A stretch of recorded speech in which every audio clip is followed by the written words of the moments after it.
ہم میں سے بہت سے لوگ آیت الکرسی پڑھتے تو ہیں لیکن بغیر سمجھے، بغیر جانے کہ یہ آیت بتاتی کیا ہے تو یہ ایک آیت، لیکن اس کی فضیلت کے بارے میں بہت سی احادیث وارد ہوئی ہیں۔ ترمذی کی ایک روایت ہے حضرت ابو ہریرہ رضی اللہ تعالی عنہ سے کہ نبی صلی اللہ علیہ وسلم نے فرمایا کہ ہر چیز کا کوہان اور بلندی ہے، یعنی ہر چیز کی بلندی ہوتی ہے، اور قرآن حکیم کی بلندی سورۃ البقرہ ہے، اور اس میں آیت الکرسی تمام آیتوں کی سردار ہے۔ یعنی ہر چیز کی ایک بلندی ہوتی ہے۔ قرآن کی بلندی کس میں ہے؟ سورۃ البقرہ میں، اور سورۃ البقرہ میں ایک آیت ہے جو تمام آیتوں کی سردار ہے، اور وہ کون سی آیت ہے؟ آیت الکرسی۔ حضرت ابی ابن کعب سے روایت ہے کہ نبی صلی اللہ علیہ وسلم نے فرمایا، اے ابو المنذر، اللہ کی کتاب میں تمہارے پاس سب سے افضل آیت کون سی ہے؟ عرض کیا، اللہ اور اس کا رسول خوب جانتا ہے۔ آپ نے فرمایا، اے ابو المنذر، اللہ کی کتاب کی آیات میں کون سی آیت تمہارے پاس سب سے بڑی ہے؟ انہوں نے عرض کیا، اللہ لا الہ الا هو الحی القیوم۔ تو آپ صلی اللہ علیہ وسلم نے میرے سینے پر ہاتھ مارا اور فرمایا، ابو المنذر، تمہیں تمہارا علم مبارک ہو، یعنی واقعی یہ آیت سب سے بڑی آیت ہے۔ اس کے بارے میں آتا ہے، جو شخص ہر فرض نماز کے بعد آیت الکرسی پڑھ لے، اسے جنت میں جانے سے کوئی چیز نہیں روکے گی سوائے موت کے۔ اسے ابن مردویہ نے روایت کیا ہے۔ اللہ تعالیٰ نے حضرت موسیٰ بن عمران کی طرف وحی کی کہ ہر فرض نماز کے بعد آیت الکرسی پڑھ لیا کرو۔ جو شخص یہ کرے گا میں اسے شکر گزار دل، ذکر کرنے والی زبان دوں گا۔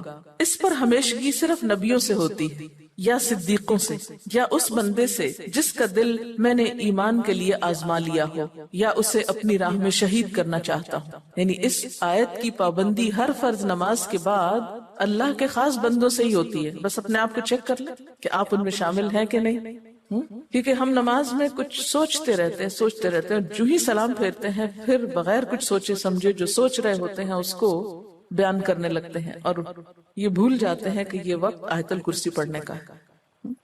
لیکن جب انسان کا دل اللہ کی طرف مائل ہو جاتا ہے تو پھر نہیں بھولتا۔ نبی صلی اللہ علیہ وسلم نے یہ بھی فرمایا کہ جس گھر میں آیت الکرسی پڑھی جائے اس گھر سے شیطان نکل جاتا ہے۔ اس کے بارے میں ایک روایت ہے جو بخاری کی ہے، صحیح حدیث ہے۔ حضرت ابو ہریرہ رضی اللہ تعالیٰ عنہ کہتے ہیں کہ آپ صلی اللہ علیہ وسلم نے مجھے صدقہ فطر کی حفاظت پر مقرر کیا۔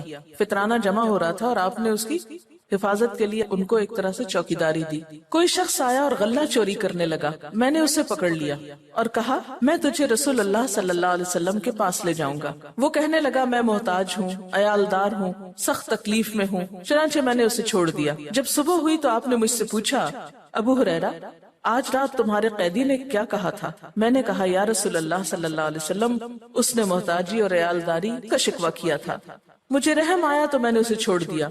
آپ نے فرمایا، دھیان رکھنا، وہ جھوٹا ہے، وہ پھر تمہارے پاس آئے گا۔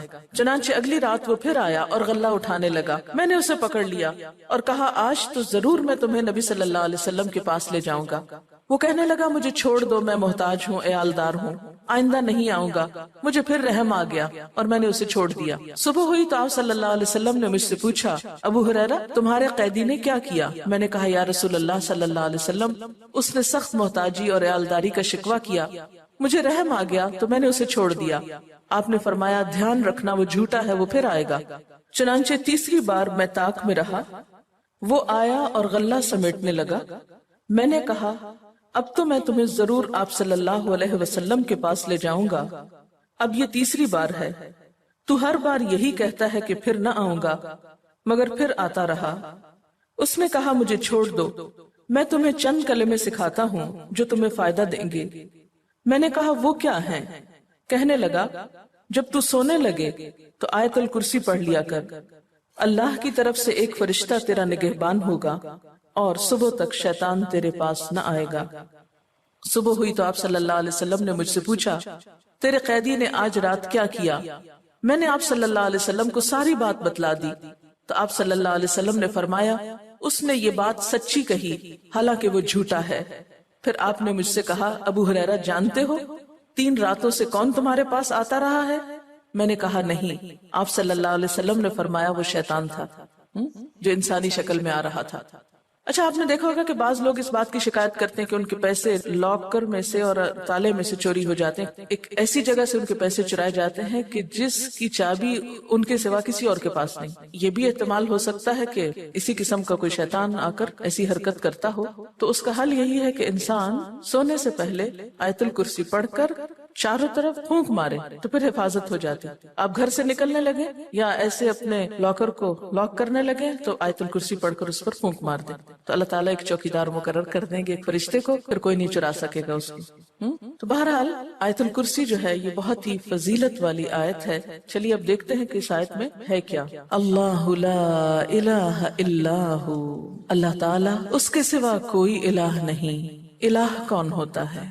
اس کا معنی عام طور پر معبود کیا جاتا ہے، لیکن بنیادی طور پر الہ کا معنی ہوتا ہے خالق، رازق، مالک، حاجت روا، مشکل کشا، عبادت کے لائق۔ ظاہر ہے جس نے پیدا کیا، جو روزی دیتا ہے، وہی مالک ہونے کا حقدار ہے۔ پھر جو ہماری حاجتیں پوری کرتا ہے، جو ہماری مشکلیں آسان کرتا ہے، وہی اس لائق ہے کہ ہم اس کی عبادت بھی کریں۔ تو اللہ لا الہ الا ہو، اللہ تعالیٰ وہی عبادت کے لائق ہے۔ الحی القیوم، زندہ ہے، قائم رہنے والا ہے، دوسروں کو قائم رکھنے والا ہے۔ لا تأخذہ سنۃ ولا نوم، نہ اس کو اونگ آتی ہے اور نہ نیند آتی ہے۔ لہ ما فی السماوات وما فی الارض، اسی کے لیے ہے جو آسمانوں میں ہے اور جو زمین میں۔ من ذا الذی یشفع عندہ الا بإذنہ، کون ہے جو اس کے پاس سفارش کر سکے مگر اسی کے اذن سے۔ یعلم ما بین ایدیہم وما خلفہم، وہ جانتا ہے جو ان کے آگے ہے اور جو ان کے پیچھے ہے۔ ولا یحیطون بشیء من علمہ الا بما شاء، اور وہ اس کے علم میں سے کسی چیز کا احاطہ نہیں کر سکتے مگر جو وہ خود چاہے۔ پھر فرمایا وسع کرسیہ السماوات والارض، وسیع ہے اس کی کرسی آسمان و زمین پر۔ ولا یؤودہ حفظہما، اور نہیں تھکاتی اس کو ان دونوں کی حفاظت۔ وہو العلی العظیم، اور وہ بلند ہے، بہت بڑا۔ یہ ہے اللہ تعالیٰ کا تعارف۔ کیا؟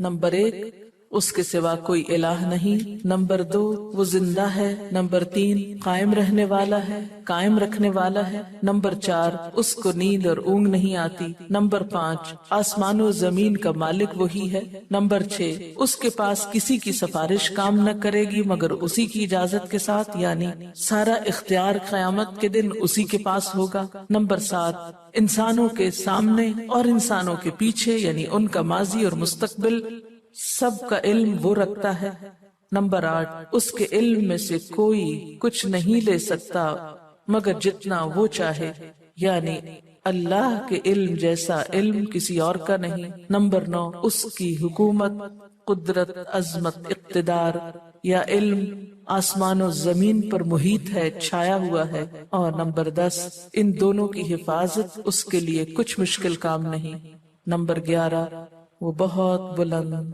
بہت عظیم ہے۔